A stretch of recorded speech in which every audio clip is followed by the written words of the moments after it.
Japanese resto na kilala para sa kanilang affordable at masarap na gyudon or beef bowl. Huwaris up sa inyo mga afford. Tara, kain tayo. Ngayong araw ay na-discover nga namin tong Sokiya na nagsiserve ng kanilang world's famous Japanese bowls. Ito nga pala yung kanilang menu. Umorder nga kami dyan ng Hokkaido pork, unagi at gyudon. Sinamahan na rin pala namin yan ng kids chicken karaage para kay Bea. Taste test, simulan natin sa gyudon. For only 149 pesos, matitikman mo na tong pinagmamalaki nilang beef bowl at legit ang sarap. Isunod naman natin tong unagi. Ito talaga yung hinahanap namin ni Mrs. Kaya lang 1,000 plus to sa iba. Dito, you can have it for only 429 pesos at sobrang sarap niya.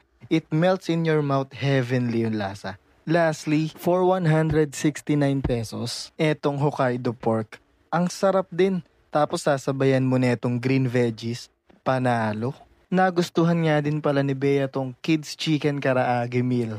May kasamang sausage, jellies at calamansi juice. Approve sa kanya. Located ang Sokiya sa second floor ng SM Manila. Katabi lang to ng Pepper Lunch tsaka Chowking. Salamat sa panonood mga afford. Kung di ka pa naka-follow, i-follow mo na ako. Kita kits!